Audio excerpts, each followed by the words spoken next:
ایک اندھا کسی مزار پر بیٹھا اس طرح دعا مانگ رہا تھا کہ یا اللہ اس بزرگ کے صدقے میری آنکھوں کی روشنی مجھے عطا فرما دے، میری آنکھیں ٹھیک فرما دے تاکہ میں بھی تیری اس کائنات کو دیکھ سکوں، تیری مخلوق کو دیکھ سکوں۔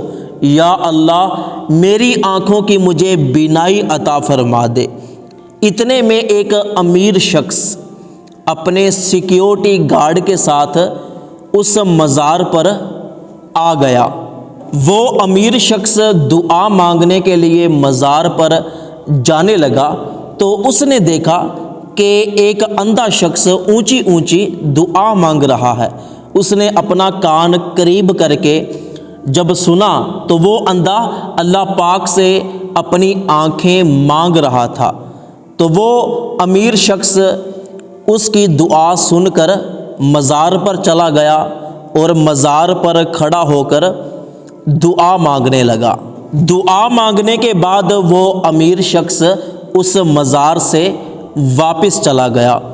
پورے 6 مہینے گزرنے کے بعد ایک مرتبہ پھر اس امیر شخص کا اس مزار کے قریب سے گزر ہوا تو وہ امیر شخص اپنے سیکیورٹی گارڈ کے ساتھ پھر اسی مزار پر دعا مانگنے کے لیے آ گیا۔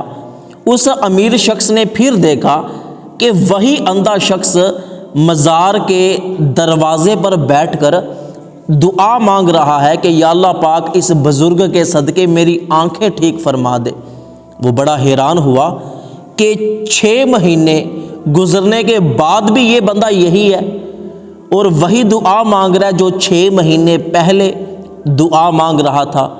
تو وہ امیر شخص اس اندھے شخص کے پاس بیٹھ گیا اور اس سے کہنے لگا کہ او اندھے، کیا تم مجھے پہچانتے ہو میں کون ہوں؟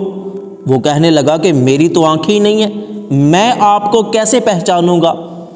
تو اس امیر شخص نے اس اندھے شخص سے کہا کہ میں اس علاقے کا سب سے امیر اور پاورفل بندہ ہوں، میں 6 مہینے پہلے اس مزار پر آیا تھا، تم اس وقت بھی اللہ پاک سے اپنی آنکھیں مانگ رہے تھے اور 6 مہینے بعد بھی اپنی آنکھیں مانگ رہے ہو۔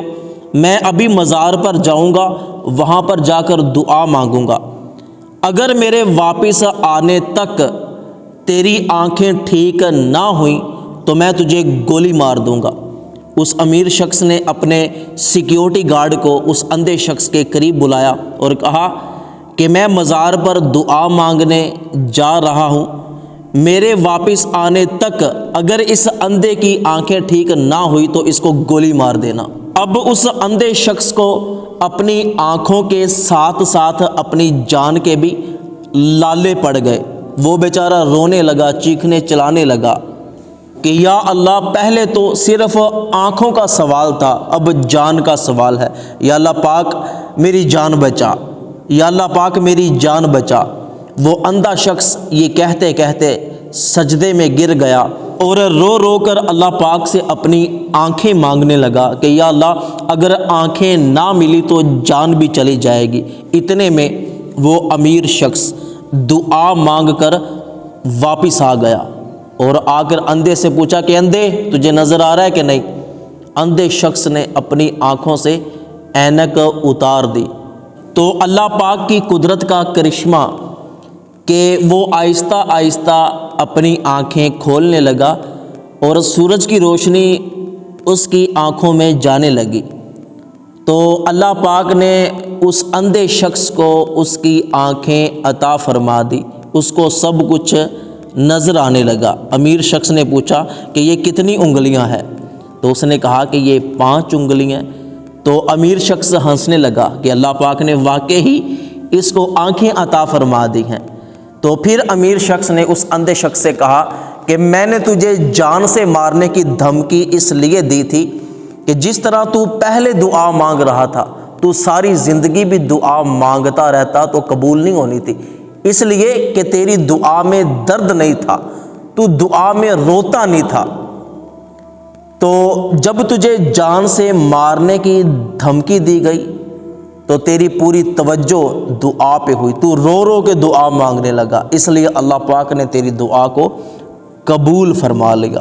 تو دوستو اس حقائق سے ہمیں سبق یہ ملتا ہے کہ جب ہم دعا مانگتے ہیں تو ہماری توجہ کہیں اور ہوتی ہے، دھیان کہیں اور ہوتا ہے، سوچ کوئی اور ہوتی ہے، اور ہم ہاتھ اٹھا کر دعا مانگتے ہیں، تو اس طرح ہماری دعائیں قبول نہیں ہوتی۔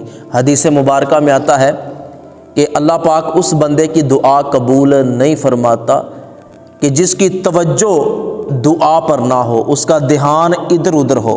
تو ہمیں جب بھی دعا مانگنی چاہیے، ہمیں اللہ پاک سے رو رو کے دعا مانگنی چاہیے، اور ہمارا دھیان توجہ دعا پہ ہونی چاہیے۔ اللہ پاک ہماری تمام دعائیں قبول فرمائے۔